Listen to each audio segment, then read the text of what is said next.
The last discount turkey sits in Naomi's hands for exactly 3 seconds before someone rips it away. Snooze you lose, honey. She doesn't fight back. Just watches the woman walk off with the $3 turkey, the only thing standing between her son and another disappointing holiday. Her phone shows $3.47 in her account. She's already done the math 6 times. Poster board for Isaiah's school project tomorrow, or something that resembles Thanksgiving dinner. Not both. Christmas music plays overhead.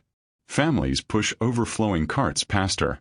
A little girl tugs her mother's sleeve, pointing at a giant ham. Naomi closes her eyes, breathes, opens them. A man in an expensive blazer stands in front of her, holding the turkey. Not the rude woman's turkey, he's got a fresh one, the $50 organic kind. I think you dropped this, he says. She recognizes his face from somewhere. Can't place it. Doesn't matter. I didn't drop anything. Welcome to our channel, where we bring you emotional stories that stay with you. If you're new here, hit subscribe and the notification bell so you never miss a story. And if you're returning, thank you. Your support means everything. Now, stay until the end, drop a comment with your thoughts, and let's begin. Carter Mitchell hadn't been inside a regular grocery store in a decade. His executive chef handled all the shopping. His assistant handled the chef. But here he was on Thanksgiving Eve, wandering the aisles like an anthropologist studying a foreign culture, trying to remember what normal people did for the holidays. His therapist called it grounding. Carter called it depressing. Families everywhere. Couples debating cranberry sauce brands. Kids begging for pumpkin pie. Everyone belonged to someone. He'd be eating Thanksgiving dinner alone in his penthouse tomorrow, maybe FaceTiming his daughter for 10 minutes before his ex-wife cut him off. You're interrupting family time, Carter. He'd built a tech empire worth $3 billion. He had 1,700 employees. He couldn't keep custody of one 8-year-old girl. The turkey aisle stopped him. A woman stood frozen in front of the discount section, phone in one hand, looking at her screen like it held the answer to a question she was afraid to ask. She was maybe 30, worn scrubs under a thin jacket, her natural hair pulled back in a bun that had seen better days. There was something about the way she stood, still calculating, trying to be invisible. She reached for a small turkey. $3 sticker, day old, the kind that had been sitting under heat lamps too long. Another woman, suburban, yoga pants, overflowing cart, shoved past her. Grabbed the turkey right out of her hands. Snooze you lose, honey. The woman in scrubs didn't argue. Didn't protest. Just accepted it. Started to walk away. Something hot flared in Carter's chest.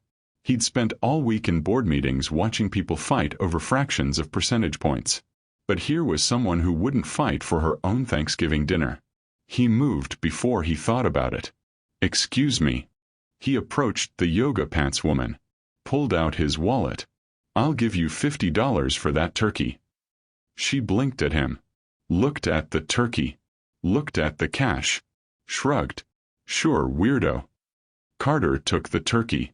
Walked over to the woman in scrubs, who was now staring at him like he'd grown a second head. I think you dropped this, he said. Up close she had tired eyes. The kind of tired that came from too many double shifts and not enough sleep. But they were sharp, assessing him in a way that made him want to stand up straighter. I didn't drop anything, she said. Welcome to our channel, where we bring you emotional stories that stay with you. If you're new here, hit subscribe and the notification bell so you never miss a story. And if you're returning, thank you. Your support means everything.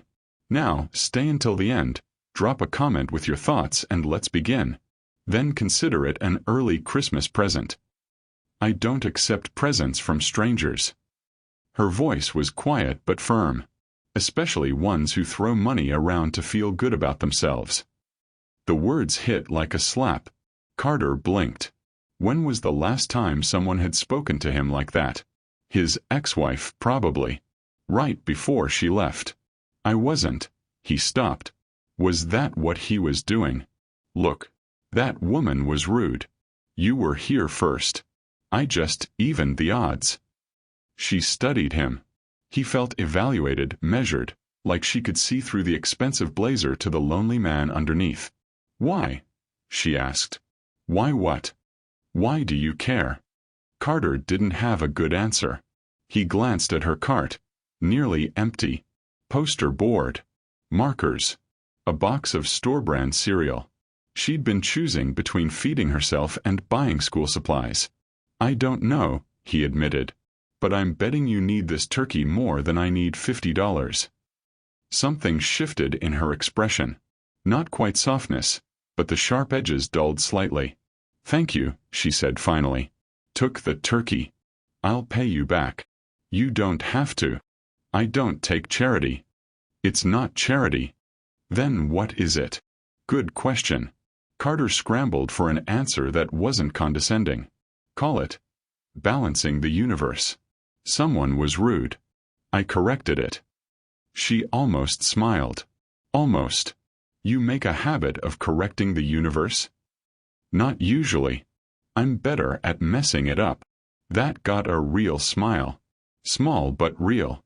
It transformed her face, made her look younger, less exhausted, made him want to keep her smiling. "I'm Naomi," she said. "Carter." Recognition flickered across her face. Carter Mitchell. His stomach sank. Here it came, the treatment change, the calculation, the sudden interest that had nothing to do with him and everything to do with his bank account. But Naomi just nodded slowly. "You own the building where I work. Mitchell Tech. You work for me. I clean your floors.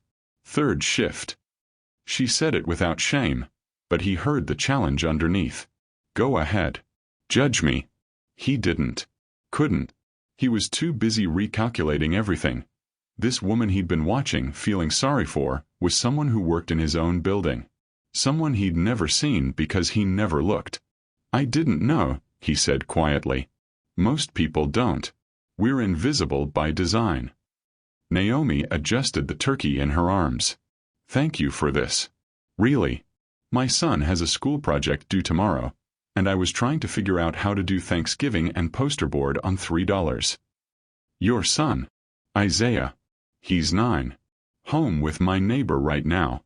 She glanced at her phone. "I need to get back. Mrs. Lewis charges by the hour." Carter knew he should let her go. Say you're welcome, return to his cart of expensive ingredients he didn't know how to cook, go home to his empty penthouse. Instead, he heard himself say, "What are you doing for Thanksgiving?" Naomi's eyebrows rose. "Excuse me. Tomorrow. Thanksgiving. Do you have plans?" "I'm working night shift." Before that. During the day. She tilted her head, suspicious again. "Why?" "Because I'm eating alone. And you just mentioned your son. And I thought." Carter trailed off. What was he doing? "Never mind. Forget I asked. You want to come to our apartment for Thanksgiving?" Naomi said it slowly, like she was testing out the words. "I was going to invite you to my place, actually." "No." Immediate. Firm. "No. I don't go to strange men's apartments. And Isaiah definitely doesn't." Fair. More than fair. Carter respected her for it. Then, "Could I come to yours?" The words tumbled out. "I know that's weird. We just met. I'm your boss technically, which makes it weirder. But I'm going to be alone tomorrow, and something about grocery shopping for one on Thanksgiving Eve is the saddest thing I've done in years." Naomi studied him for a long moment. He watched her weigh it. The risk, the strangeness, the power imbalance. She should say no. He knew she should say no. "Isaiah makes crafts at our apartment while I sleep before my shifts," she said finally. "Nothing fancy. Just mac and cheese, collard greens if I can stretch what I've got. It won't be." She gestured vaguely at his clothes. "Your kind of meal. My kind of meal is eating takeout alone while I answer emails. I'd love homemade anything with actual people." She almost smiled again. "You're really bad at being a billionaire, you know that?" "I've been told." Naomi shifted the turkey, made a decision. "Okay. 2 o'clock tomorrow. I'll text you the address. She held out her phone. Put your number in. Carter entered his number, sent himself a text so he'd have hers. His heart was beating faster than it should. This was insane. He was inviting himself to a stranger's Thanksgiving. But when he handed back her phone and their fingers touched briefly, something warm settled in his chest. Something he hadn't felt in years. Hope, maybe. I'll bring wine, he said. Don't bring the expensive kind. I won't know what to do with it. What if I bring the expensive kind and pretend it's cheap? She laughed. Actually laughed. The sound cut through the grocery store Christmas music, bright and unexpected. Deal, Naomi said. But if you show up in a limo, I'm not answering the door. I'll take an Uber. Even that might be too much for my neighbors. She was teasing now, some of the exhaustion fading from her face. Park a block away. Walk over. You're making me work for this Thanksgiving dinner. I'm making sure my son doesn't think rich people solve everything by throwing money at it. The words were light, but Carter heard the steel underneath. Heard the story she wasn't telling. The one about why that lesson mattered so much. Smart kid to have a mom like you, he said. Naomi's expression softened. Thanks. She adjusted the turkey again. I really do need to go. Mrs. Lewis gets cranky after 6. Of course. I'll see you tomorrow. 2 o'clock. Don't be early. I need time to make the place look less like we live there. Naomi. He waited until she looked at him. I don't care what your place looks like. She studied him one more time, then nodded. Okay. See you tomorrow, Carter Mitchell. She walked away, turkey under one arm, her small cart of supplies rolling beside her. Carter watched her go, watched her stop at the cashier, watched her pull out exact change, watched her count bills carefully. $3.47. She'd been telling the truth. He looked down at his own cart. Organic turkey breast, imported wine, truffle butter, ingredients he'd picked up because they looked interesting. $400 of food he'd planned to have his chef cook while he worked through Thanksgiving alone. What was he doing? His phone buzzed. A text from an unknown number. Unknown * 2847 Riverside Apartments. Unit 12C. Don't judge the building. And seriously, don't bring a limo. Carter saved the number. Typed back. Carter * no limo. No judgment. Just me. Thank you for this. 3 dots appeared. Disappeared. Appeared again. Naomi * don't thank me yet. You haven't tasted my cooking. He smiled at his phone like an idiot. The couple next to him was staring. He didn't care. For the first time in 2 years, he had somewhere to be on Thanksgiving. Quick pause. If you're feeling this story, hype it so others can find it. Comment where you're watching from. Now, back to the story. Naomi's apartment building looked exactly like Carter expected. Worn brick, flickering hallway lights, the smell of a dozen different dinners cooking behind closed doors. He climbed to the 3rd floor, expensive wine bottle tucked under his arm, suddenly aware of how out of place he looked. Unit 12C. He knocked. The door opened immediately. A boy stood there, Isaiah had to be, with dark eyes that assessed Carter with the wariness of a kid who'd learned not to trust easily. He wore a superhero t-shirt and dinosaur socks. Mom. Isaiah called over his shoulder. The turkey man is here. Isaiah, what did I say about opening the door? Naomi appeared behind her son, wiping her hands on a dish towel. She'd changed into jeans and a soft burgundy sweater, her hair down in natural curls. Without the exhaustion weighing her down, she was beautiful. Carter tried not to stare. Sorry, Isaiah said, not sounding sorry at all. But you said he was coming at 2. It's 2. Punctual, Carter said. I like it. Isaiah squinted at him. Mom says you're really rich. Isaiah. What? You did say that. You said, he's really rich, so don't ask him for anything and be polite. Naomi's cheeks darkened. I also said don't repeat everything you hear. Carter bit back a smile. Your mom's right. I am really rich. And I'm also really bad at Thanksgiving, so I'm hoping you'll teach me how it's supposed to work. Isaiah considered this. Do you have a kid? I do. A daughter. She's 8. Where is she? With her mom today. I get her next Thanksgiving. Something shifted in Isaiah's expression. Recognition, maybe. Understanding. That sucks. Isaiah. Naomi looked mortified. It does suck, Carter agreed. But that's why your mom was nice enough to invite me here. So I wouldn't be alone. Isaiah nodded slowly. Then stepped aside. Okay. You can come in. But take off your shoes. Mom's rules. The apartment was small. Carter's closet was probably bigger, but it was clean and warm. A couch that had seen better days faced a TV that definitely predated streaming. Isaiah's school projects covered one wall like a gallery. The kitchen was barely big enough for 2 people, but something smelled incredible. Mary J. Blige played softly from a Bluetooth speaker. You didn't have to bring wine, Naomi said, taking the bottle. Her eyes widened when she saw the label. Carter. This is moderately priced, he lied. She shot him a look that said she knew exactly how much a bottle of Chateau Margaux cost. We're drinking this with mac and cheese? Best pairing I can think of. Isaiah had already returned to the coffee table, where poster board and markers were spread out. I'm making a thankful turkey, he announced. For school. Wanna help? Carter glanced at Naomi. She nodded, smiling. I need to finish the greens anyway. Keep him busy. He sat on the floor next to Isaiah, his expensive slacks wrinkling on the worn carpet. The boy handed him a marker. You gotta write what you're thankful for on the feathers, Isaiah explained. I already did 6. Mom, my teacher Mrs. Patterson, my friend Marcus, pizza, recess, and dinosaurs. Solid list. What are you thankful for? Carter looked at the blank feather in his hand. What was he thankful for? His company. His money.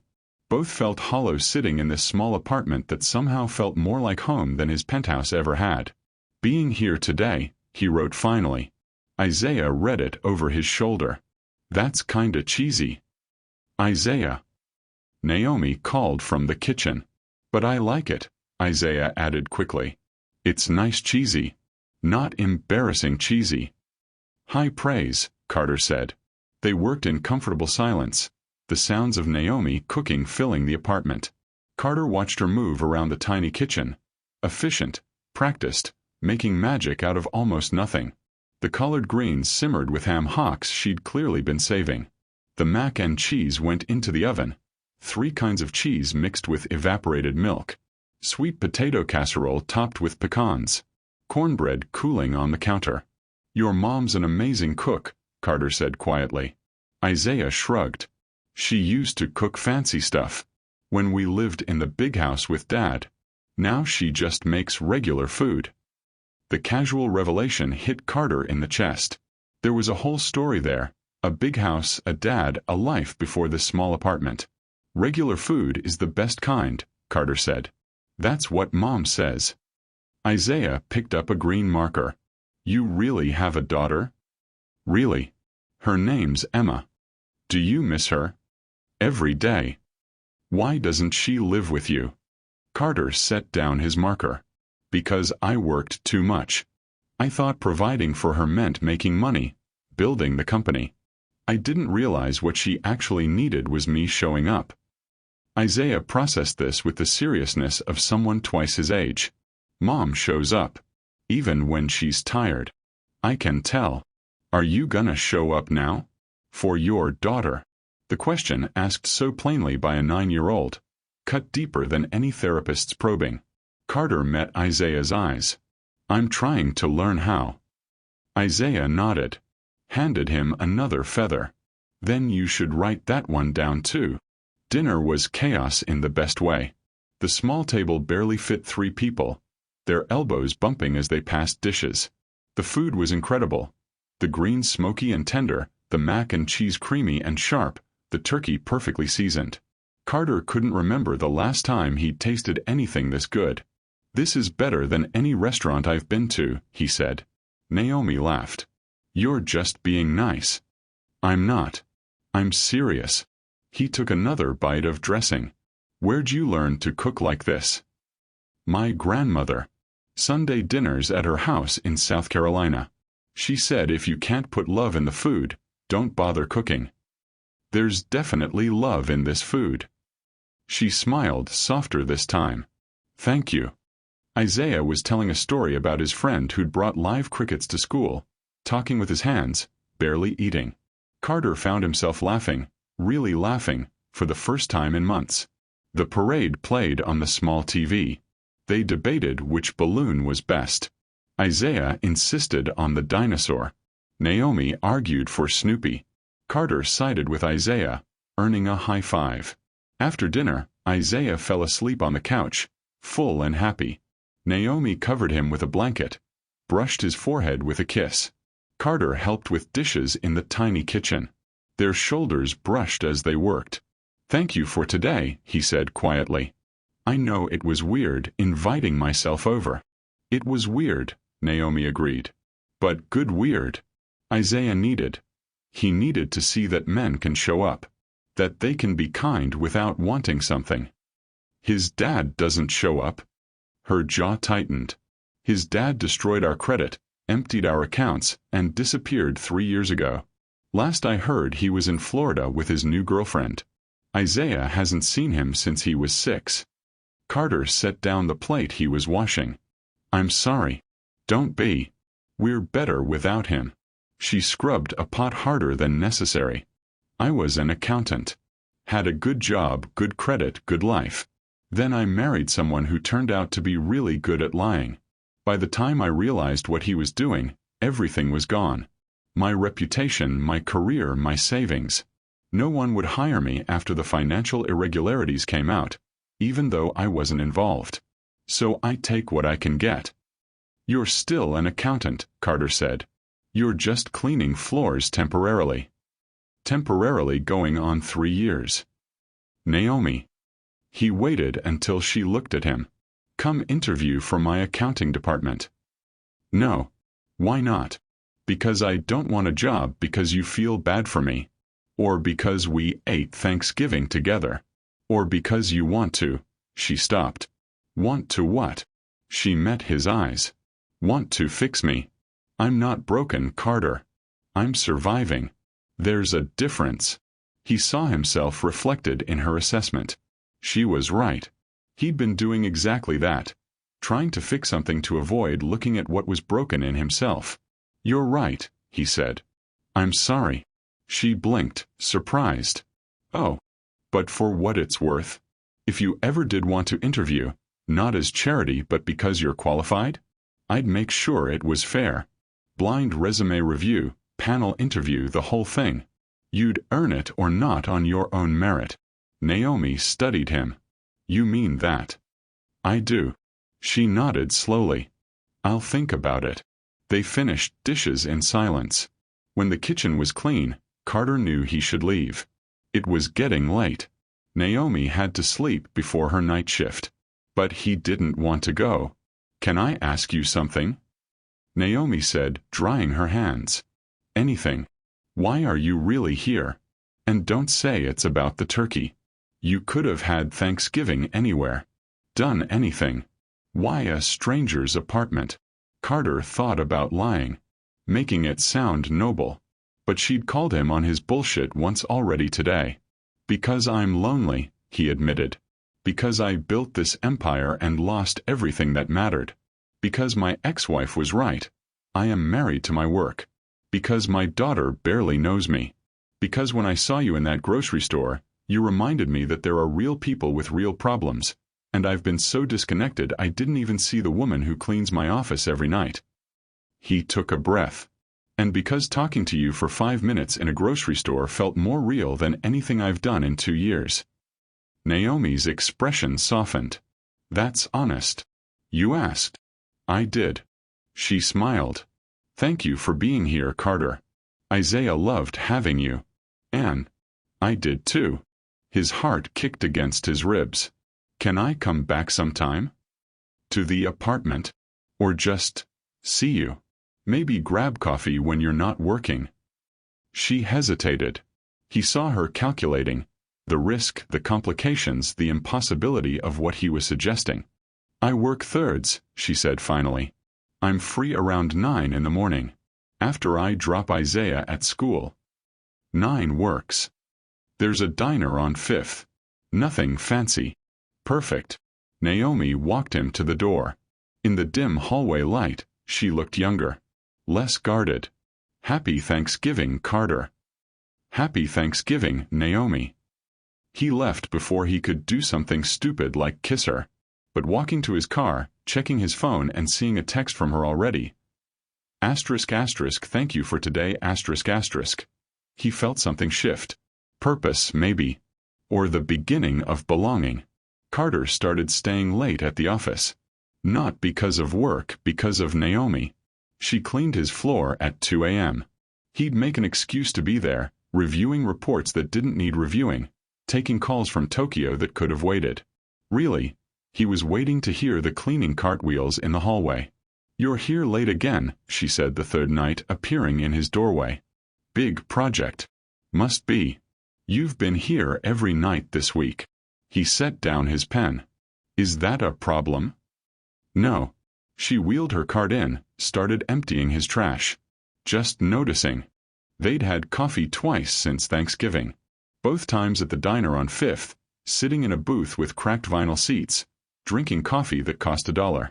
Both times they'd talked until Naomi had to rush home to get Isaiah from Mrs. Lewis. He'd learned she listened to Jill Scott when she cooked, Mary J. Blige when she needed strength. That she'd once dreamed of opening her own accounting firm. That Isaiah wanted to be a paleontologist.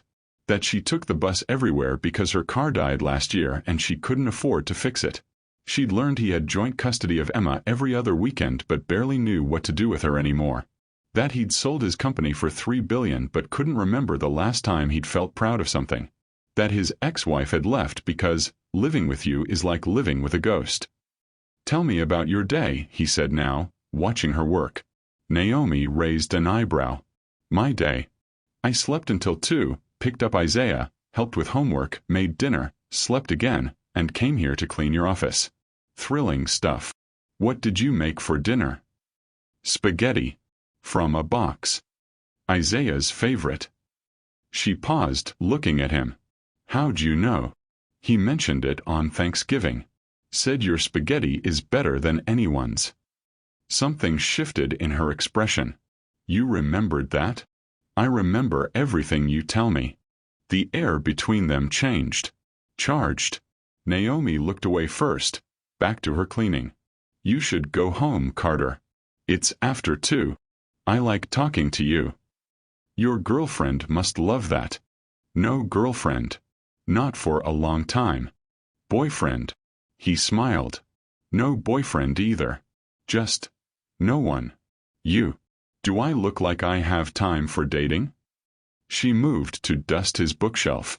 Between Isaiah, work, trying to keep us afloat? Romance is pretty low on the priority list.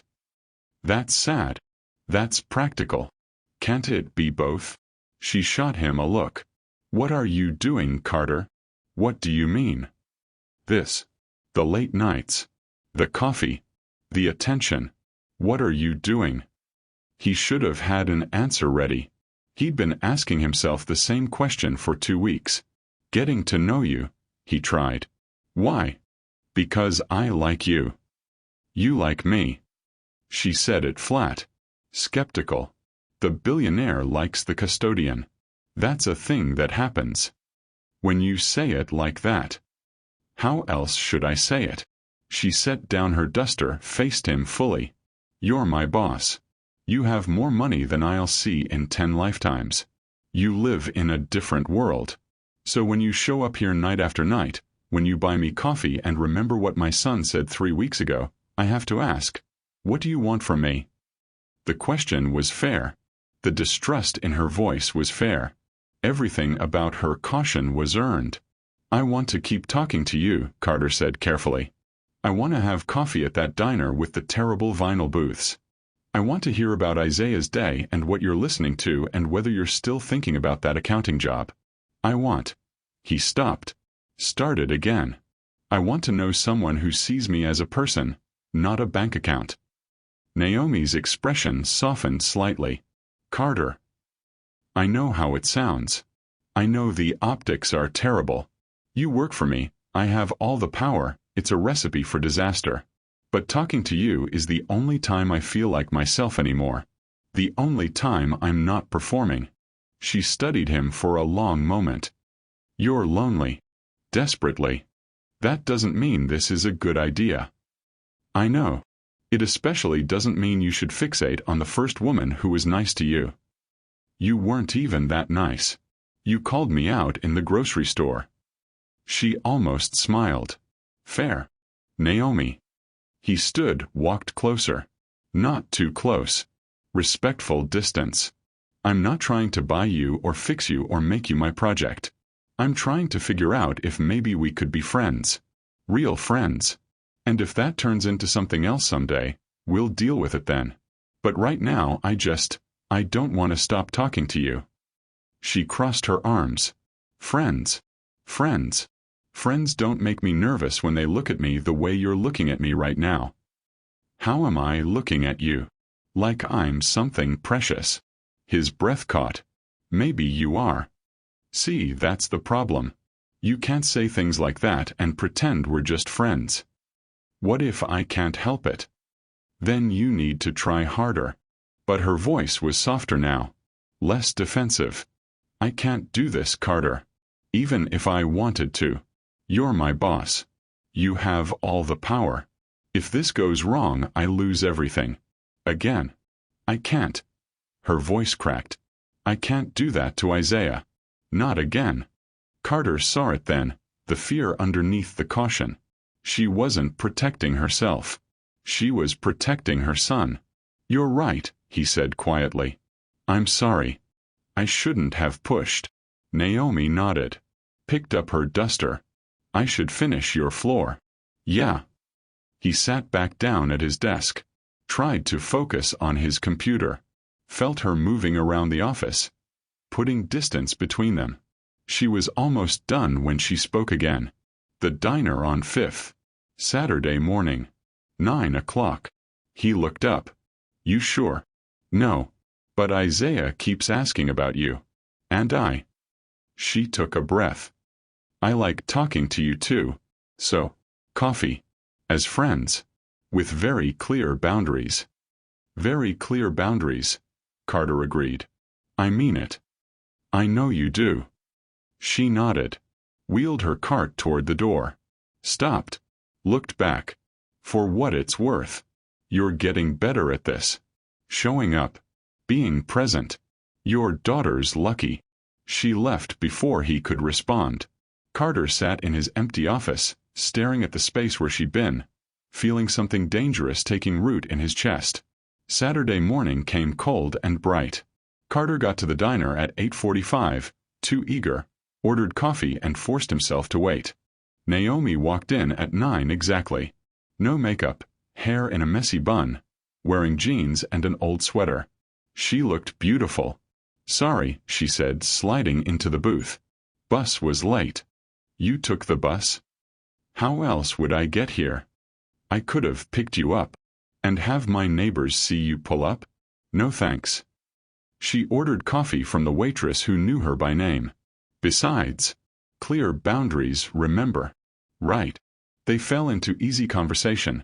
Isaiah's latest dinosaur obsession, Emma's upcoming dance recital, a documentary about fraud they'd both watched. An hour passed like minutes. Then 2 hours. The diner filled and emptied around them. Naomi checked her phone. I need to pick up Isaiah soon. Let me drive you. Carter. As a friend. Friends give friends rides. He pulled out his keys. Please. It's cold. The bus takes 40 minutes. She hesitated. Then nodded. Okay. But you're dropping me 3 blocks from Mrs. Lewis's place. Deal. In the car, she was quiet. Carter drove carefully. Hyper-aware of her in his passenger seat. Can I ask you something? She said finally. Always. Why'd you really get divorced? He thought about deflecting. Blamed work, blamed stress. But she'd been honest with him about her ex-husband's betrayal. She deserved the same. Because I was so afraid of failing at work that I failed at everything else. My wife would be talking to me and I'd be thinking about quarterly reports. My daughter would want to play and I'd be on my phone. They needed me present and I gave them my money instead. By the time I realized what I'd lost, they were already gone. Do you miss her? Your ex-wife? No. But I miss who I could have been. The husband and father I should have been. Naomi was quiet for a moment. You can still be that father. I don't know how. You show up. Like you did on Thanksgiving. Like you're doing now. She pointed to a corner. Drop me here. He pulled over. She reached for the door handle, then stopped. Thank you for the ride. And the coffee. And. She smiled.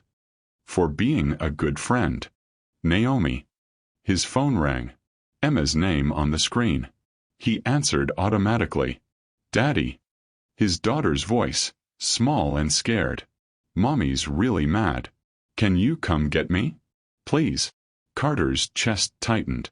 Emma. Baby, what happened? She's yelling. About you. About money. I just want. A sob. Can you come? I'm coming right now. Where are you? Home. But Mommy says I can't. The call cut off. Carter looked at Naomi. Panic rising. I have to go. My daughter. Go, Naomi said firmly. Right now. Go get your daughter. He pulled back into traffic, already calling his lawyer, his heart hammering. Beside him, Naomi stayed quiet, present, her hand on his arm. Grounding him. And Carter realized with crystal clarity. This woman wasn't a distraction from his loneliness. She was teaching him how to be human again. Carter didn't see Naomi for a week after that. Emma came to stay with him.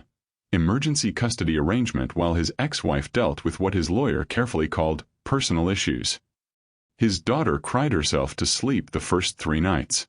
He sat with her, held her, finally understanding what it meant to be present. But he thought about Naomi constantly. How she'd stayed calm when he panicked. How she'd understood without judgment.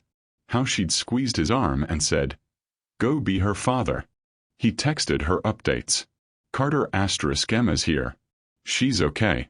Thank you for that day. Naomi * how's she doing? Carter * better. We made pancakes this morning. Only burned half of them. Naomi * progress. Carter * how's Isaiah? Naomi * counting down to winter break. How are you doing? Carter * learning. Slowly. Naomi * that's all anyone can do. On day 8, he was reading Emma a bedtime story when his phone rang. Naomi's name. Hold that thought, sweetheart, he told Emma. Naomi. Everything okay? Silence. Then. Can you meet me somewhere? Now. His stomach dropped at her tone. Where? The park on Riverside. By my building. I'll be there in 20 minutes. He called his neighbor, the kind older woman who'd been amazing with Emma. She came over, settled in with a book. The park was empty at 9 p.m. on a Tuesday. Naomi sat on a bench under a streetlight, arms wrapped around herself. When she saw him, she stood. Thank you for coming. What happened? Marcus showed up tonight. My ex-husband. Carter's blood went cold. Did he hurt you? No. He wanted money. Said he heard through his sister, she works at Mitchell Tech, that I've been getting cozy with the billionaire boss. Those were his words. She laughed, no humor in it. Apparently we're dating. You're my sugar daddy. Pick your favorite rumor. Naomi. He wants $50,000. Says if I don't pay, he'll file for custody of Isaiah. Says I'm unfit because I work nights, because I'm involved with my employer. Because, her voice broke. Because I'm trying to survive by any means necessary. That's how he said it. Like I'm some kind of. Carter pulled her into his arms. She was shaking. "He can't do that," Carter said firmly. "He abandoned you and Isaiah 3 years ago. No judge would. He has money now. From his family. They'll pay for lawyers. And I have nothing. Again." She pulled back, wiped her eyes. "This is what I was afraid of. Your attention on me, it painted a target. Now Marcus thinks there's something to take." "There's not. I know that. You know that. But he doesn't care about truth. He cares about leverage." Carter's mind was already racing. "I'll get you a lawyer. The best custody attorney in the state. We'll fight this." "With what money, Carter?" "I can't." She shook her head. "This is exactly the problem. You swoop in, throw money around, and it just proves his point. That I need you. That I'm using you. That I'm unfit to take care of my son on my own."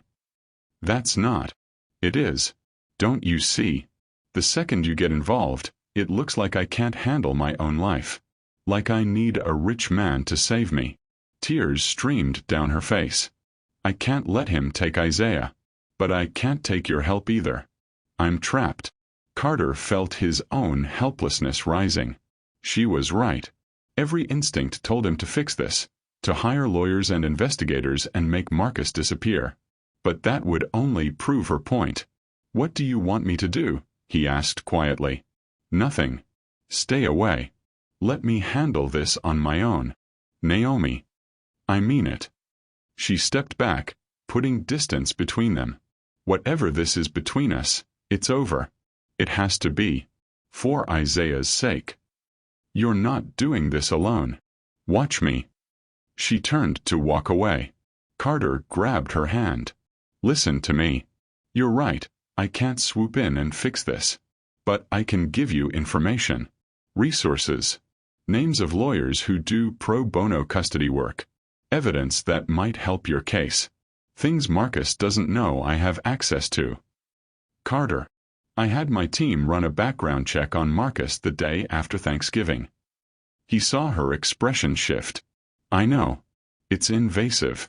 But something about your story didn't sit right.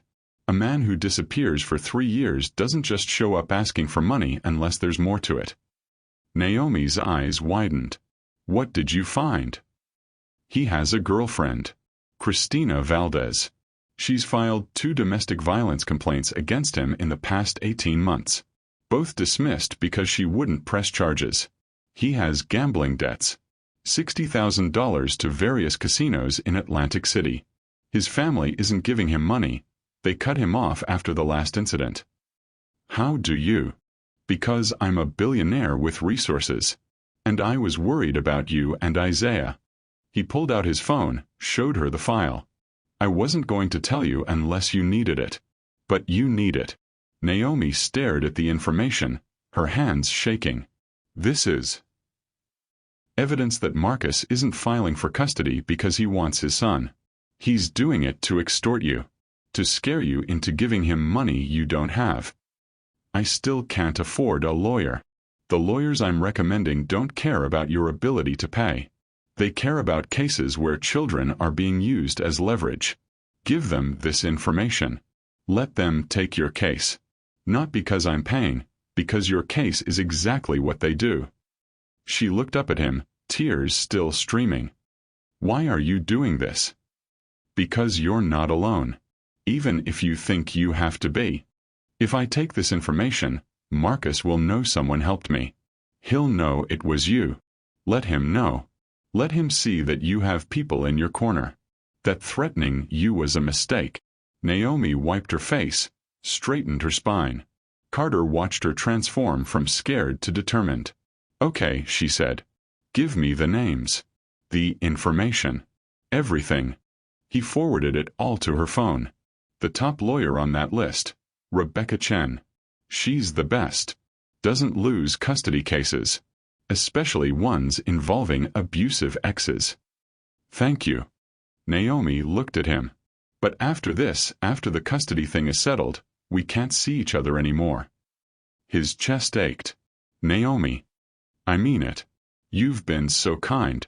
But this whole thing just proves it's impossible. Our worlds don't mix without consequences. And I won't risk my son to figure out what this is. What if I think you're worth the risk? Then you're not thinking clearly. She stepped back. Goodbye, Carter.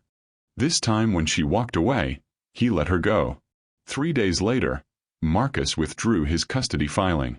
Rebecca Chen had sent him a letter outlining all the evidence they had, all the ways his case would fall apart, and exactly how his domestic violence complaints and gambling debts would look to a judge. He disappeared again. Naomi texted Carter once. It worked. Thank you. I mean it about goodbye. Asterisk asterisk. He wanted to argue. Wanted to show up at her apartment, make his case, fight for what they could be. Instead, he texted back, "You're welcome. I'm here if you ever change your mind." Asterisk asterisk. She didn't respond. Carter threw himself into being Emma's father. Actual present, engaged fatherhood. They cooked together, badly. Read together. She taught him her dance routines. He cut his work hours in half, started leaving by 6, stopped checking emails after dinner. His ex-wife noticed. Whatever you're doing, keep doing it. She talks about you now. Real stuff, not just, daddy works. I'm trying. I can tell. His ex softened. Maybe we can do joint custody. Real joint custody. Not just holidays. It was what he'd wanted for 2 years. But the victory felt hollow without someone to share it with. 2 weeks before Christmas, Carter was working late.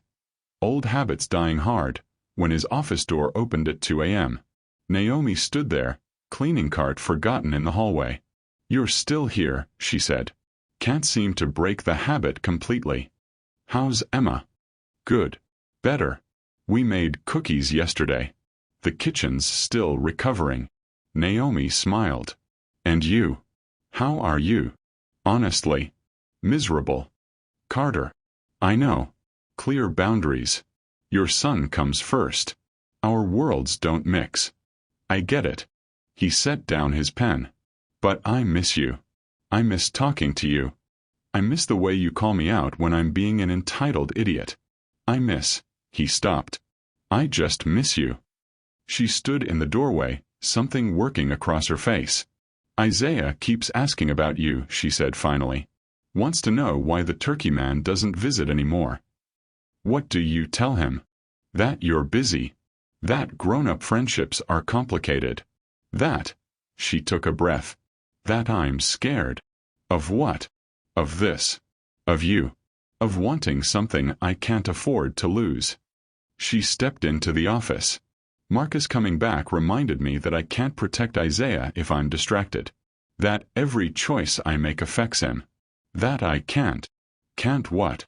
"Can't fall for someone who exists in a completely different world. Who could decide tomorrow this was fun while it lasted and leave me worse off than before." Carter stood, walked closer. "I would never." "You don't know that. People leave, Carter.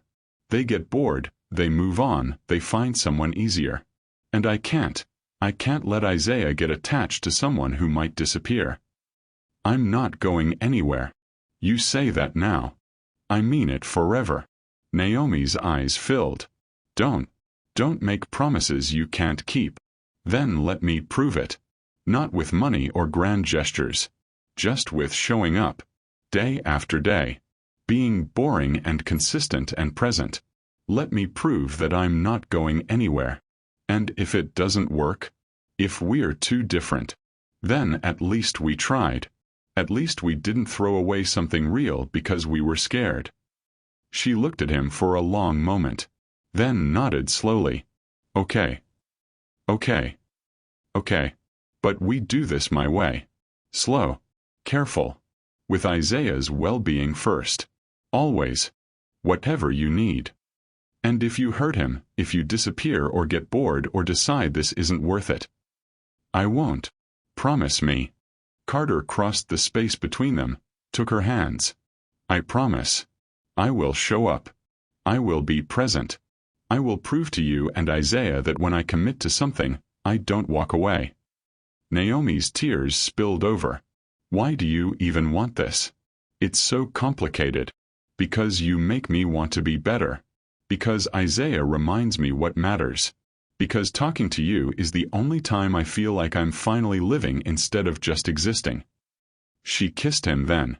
Soft, tentative, full of hope and fear and possibility. When they pulled apart, she was smiling through her tears. "Slow," she repeated. "Slow," he agreed. "And you're not my boss anymore. I'm taking the accounting position. But somewhere else. Not Mitchell Tech. Why not? Because I need to earn my way back. Not have anyone wonder if I got the job because we're—" She gestured between them. "Together. Seeing where this goes," she corrected. "Carefully. I can live with carefully." "Good." She picked up her duster. "Now go home. Some of us have work to finish." Carter grabbed his coat, started to leave, then turned back. "Naomi." "Yeah. Thank you. For giving this a chance." She smiled. "Thank you for being worth the risk." Christmas came cold and bright. Naomi worked Christmas Eve night, came home at 7 a.m. to find Isaiah already awake, vibrating with excitement. At 8, someone knocked on the door. Carter stood there with Emma, both holding bags of groceries. "Too early?" he asked. Isaiah launched himself at Carter's legs. "You came." "Of course I came. I promised, didn't I?" Carter looked at Naomi. "Emma wanted to meet Isaiah. And we thought maybe we could make Christmas breakfast together? If that's okay." Emma peeked out from behind her father, shy and curious. "Hi. I'm Emma." Isaiah grinned. "I'm Isaiah. Do you like dinosaurs?" "I like dragons." "Dragons are basically dinosaurs with wings." "Really? Come on, I'll show you my books." The kids disappeared into Isaiah's room. Naomi stood in her doorway in her work clothes, exhausted, her heart too full. "You brought your daughter to meet my son," she said. "You said slow." This felt like the right speed. Carter held up the grocery bags. "And I can't cook, so I brought ingredients for you to work magic while I watch and pretend to help." "You're something else, you know that? Is that good or bad?" She pulled him inside, kissed him properly this time. "It's good. Really good." They made Christmas breakfast. Scrambled eggs, bacon, homemade biscuits, the tiny kitchen full of laughter. Isaiah showed Emma his dinosaur collection. Emma showed Isaiah her dance moves. The kids acted like they'd known each other forever. Carter pulled Naomi aside while the bacon cooked. "I got you something," he said quietly. "Carter, I told you. It's not expensive. I promise." He handed her an envelope. Inside, acceptance letter to a weekend MBA program at Georgia State. Accounting focus. Full scholarship. Not from him, from the university's merit-based program. And a business plan she'd mentioned once months ago, for a firm that would help working families with their finances. She'd told him about it during one of their 2 a.m. conversations. A dream she'd had before Marcus destroyed everything. "How did you?" "I didn't. You did." He pointed to the letter. "I called the program, asked what it would take. They said you were overqualified, actually. Your resume was stellar. They've been trying to recruit people like you for years. I just made sure they saw your application." "I didn't apply." "I know. So I did. And included a personal essay about financial recovery and second chances that you wrote once for Isaiah's school project about heroes. I hope that's okay." Naomi's hands were shaking. "Carter. The scholarship is real. Merit-based. They want you. And the business plan, I showed it to some people I know in venture capital. Not to fund it. Just to get feedback. They said it's solid. Really solid. Worth pursuing when you're ready. Why would you do this? Because you deserve a second chance at your dreams. And because I believe in you." He pulled out another envelope. Also this. A check. Made out to Isaiah Robinson. Memo line. College fund. "Before you yell at me," Carter said quickly. "This isn't for you. It's for Isaiah. From my daughter's college fund. Emma and I talked about it. She wanted to share. She said Isaiah was her friend now, and friends help each other. Naomi's tears spilled over. I can't accept this. It's not from me. It's from Emma. And try telling an 8-year-old she can't give her new friend a present. I dare you. From the living room, Isaiah's laugh mixed with Emma's. The sound of kids being kids, free and happy. You're making it really hard to take this slow, Naomi said. Good. Because I'm terrible at slow. She kissed him again, deeper this time, full of gratitude and fear and something that felt dangerously like love. Thank you, she whispered. For seeing me. For believing in me. For being the best thing that's happened to me in years. He smiled. You're welcome. But really, I should be thanking you. For what? For teaching me what actually matters. For showing me how to be present. For giving me a second chance at being a decent human being. You were always decent. You were just lost. And you found me. He pulled her closer. In a grocery store, fighting over a turkey. She laughed. Best $3 I never spent. The rest of Christmas was perfect in its imperfection. They burned the biscuits. The kids got too loud. Isaiah spilled juice on Carter's expensive sweater. Emma cried because she missed her mom, then felt better when Isaiah showed her his favorite stuffed dinosaur. It was messy and real and everything Carter had been missing. That evening, after Emma fell asleep on the couch next to Isaiah during a movie, Carter and Naomi stood in the tiny kitchen doing dishes. My ex-wife wants to renegotiate custody, Carter said quietly. Real joint custody. 50-50. That's amazing. It's because of you. She said I'm different now. Present. Emma talks about me like I'm actually her father instead of just someone who pays bills. You did that. Not me. You showed me how. He dried a plate. She's also dating someone. Serious, apparently. Moving on. How do you feel about that? Relieved. She deserves to be happy. And I deserve to stop carrying guilt about something I can't change. He set down the towel, turned to face Naomi. I'm selling the penthouse. She blinked. What? It's too big. Too empty. Too much of who I used to be. I'm buying something smaller. A real home. Where Emma can have her own room and I can actually live like a human being. He paused. There's a place in your neighborhood. 3-bedroom. Normal kitchen. Real schools nearby. Carter. I'm not asking you to move in. We're still going slow, remember? But I want to be close. I want Isaiah and Emma to walk to the same school. I want to run into you at the grocery store. I want. He stopped. Started again. I want a life that feels real. And all my real life is with you and Isaiah. Naomi's tears were back. You're really moving to my neighborhood? If that's okay. You're going to hate it. It's loud. The building has rats. Someone's car alarm goes off every night at 3 a.m. Sounds perfect. She laughed through her tears. You're crazy. About you. Absolutely. We've known each other 2 months. Best 2 months of my life. That's terrifying. Also true. Naomi kissed him, let herself believe for the first time that maybe this could work. That maybe different worlds could collide and create something beautiful instead of destructive. Okay, she said. Move to my neighborhood. Be close. Let's see where this goes. Yeah. Yeah. She smiled. But you're helping me move when I get my own place. That's the deal. You're moving. Once I finish the MBA program and get a real job? Absolutely. Somewhere with better schools. Maybe a yard for Isaiah. She looked at him. But still real. Still grounded. Still us.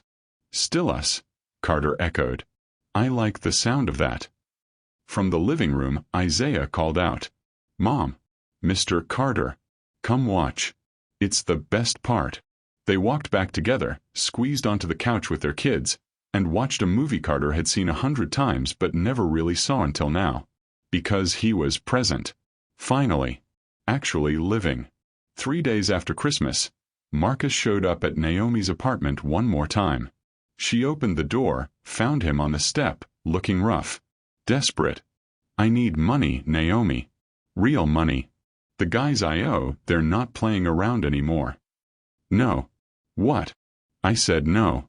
You don't get to disappear for 3 years, threaten me, and then come back asking for help. I'm Isaiah's father.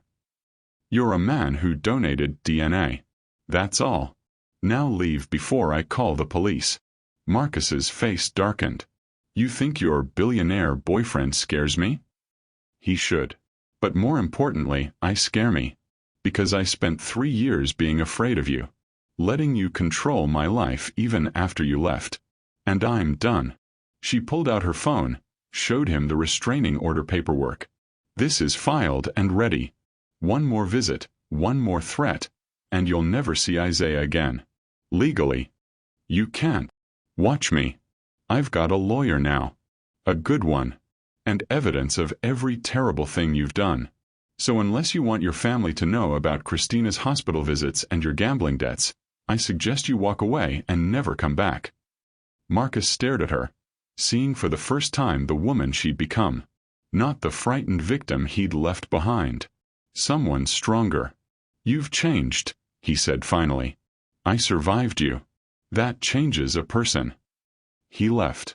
Naomi watched him go, felt the weight of 3 years lift off her shoulders. Carter called that evening. I heard, he said. Are you okay? I'm better than okay. I'm free. Good. You deserve to be free. Carter. Yeah. Thank you. For giving me the tools to fight back. For believing I could do it on my own. For not trying to save me. You saved yourself. I just stood nearby in case you needed backup. Best backup I could ask for. Same to you, he said softly. Same to you. Thanksgiving 1 year later. Naomi's new apartment had a real kitchen. Not huge, nothing like Carter's place 2 blocks away, but big enough for 2 people to cook without bumping elbows. Big enough for dreams.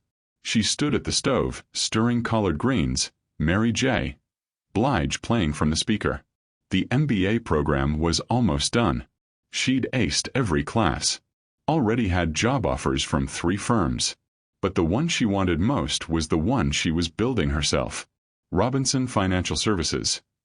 Helping working families build wealth. Carter had connected her with a mentor.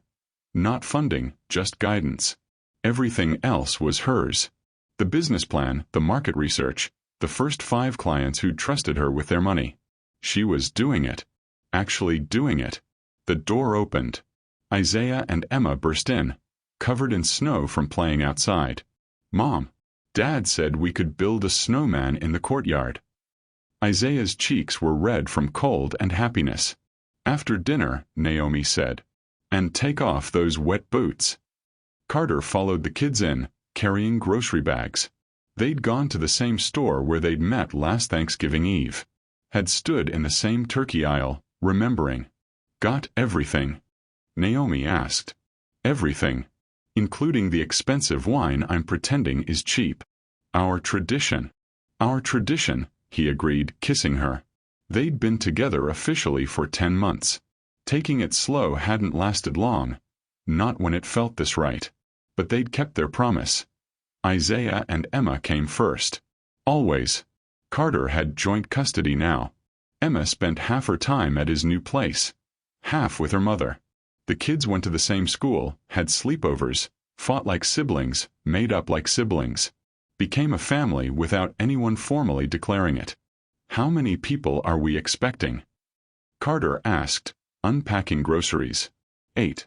Mrs. Lewis, her son and his family, Rebecca Chen. Your lawyer. My friend now. Naomi smiled. She doesn't have family in town. And your mom's coming, right? She confirmed this morning.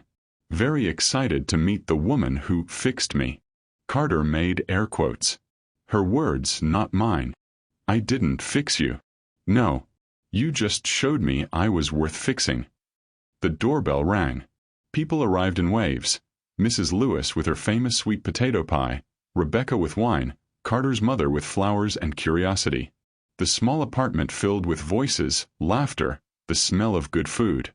Isaiah and Emma gave the thankful presentation they'd prepared at school.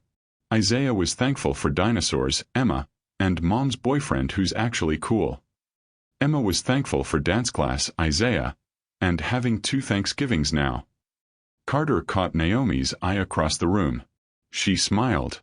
After dinner, after the dishes, after the guests had left and the kids had fallen asleep on the couch in a tangle of blankets and stuffed animals, Carter and Naomi stood in the kitchen. "I have something for you," he said. "Carter, we said no presents." "It's not a present. It's a question." He took her hand, got down on one knee. Naomi's breath caught. "What are you doing?" "Naomi Robinson, you're the strongest person I know. You survived things that would have broken most people. You rebuilt your life from nothing. You taught me how to be present, how to be a father, how to be human. You took a chance on a billionaire in a grocery store who didn't know the first thing about what actually mattered. And you changed my entire life." "Carter, let me finish." He pulled out a ring. Simple, elegant, nothing ostentatious. "I know we said slow. I know this is fast. But I've never been more sure of anything. Marry me. Not because I can give you money or security or whatever else. Marry me because I love you. Because Isaiah deserves a father who'll show up every single day. Because Emma deserves a mother who sees her. Because we're already a family, we just need to make it official." Tears streamed down Naomi's face. "You planned a speech. I've been practicing for 3 weeks. It was good. Really good. Is that a yes?" "It's a we need to talk about this." Carter's face fell. "Oh. Not because I don't love you. I do. So much it scares me. But because this affects our kids. Because marriage is serious. Because—" she pulled him to his feet. "Because I need to know you understand what you're signing up for. My student loans. My baggage. My ex-husband who might show up again. My determination to build my business instead of letting you fund it. All of it. I know all of it. And you still want this? More than anything. Why? Because loving you is the easiest thing I've ever done. Because our kids are already family. Because I want to wake up next to you every morning and fall asleep with you every night. Because a life with you in it is better than anything I had before." He took her hands. "Because you make me want to be the man I always should have been." Naomi wiped her eyes. Looked at the ring. Looked at him. Looked at their kids asleep on the couch. Isaiah's hand on Emma's shoulder. Emma's stuffed animal tucked under Isaiah's chin. "We're really doing this. If you'll have me, I should make you wait. Make you prove you're serious. I'll wait as long as you need." "Good. Then wait until tomorrow morning. When I've slept and can think clearly and can say yes without wondering if this is just the wine and good food talking." Carter laughed. "Fair. But for the record." Naomi pulled him close. "My answer's going to be yes." He kissed her then, deep and sure, tasting like home. Thanksgiving 2 years later. The restaurant was packed. Opening night of Robinson Financial Services Community Center. Not quite a restaurant, not quite an office. A space where families could come for financial literacy classes while their kids played in the next room. Where free tax prep happened during season. Where people who'd been invisible got seen. Naomi stood at the entrance, greeting people, hardly believing this was hers. The business had grown faster than expected. 20 clients, then 50, then 100. Working families who needed help but couldn't afford traditional services. Carter was inside, setting up chairs with Isaiah and Emma. Both kids wore matching Robinson Financial t-shirts they'd designed themselves. "Mrs. Mitchell." A young woman approached, nervous. "I signed up for the budgeting class. I'm not sure I'm in the right place." "You're definitely in the right place," Naomi said warmly. Still wasn't used to her new last name. Still loved hearing it. "Come on in. Class starts in 10 minutes." The woman, barely 20, holding a baby, looking exhausted, followed her inside. Naomi saw herself 3 years ago in that face. Scared, overwhelmed, trying to survive. "You're going to be okay," Naomi told her. "I promise." Later that night, after the classes ended and the center cleared out, the Mitchell family sat in the empty space eating takeout.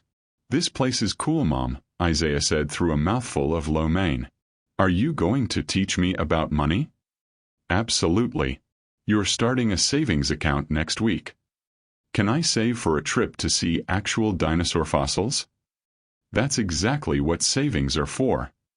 Emma looked up from her phone. "Dad, can I use the space for dance practice? There's so much room." "You'd have to ask your mom. She's the boss here." "Both my moms." Carter and Naomi exchanged a look. Emma had started calling Naomi Mom 3 months ago. Still called her birth mother Mom, too. Had 2 moms, 2 houses, 2 bedrooms. Twice the love. "Both your moms," Naomi confirmed. "We'll figure it out." After the kids got distracted by their phones, Carter pulled Naomi close. "You did it," he said quietly. "Built something real.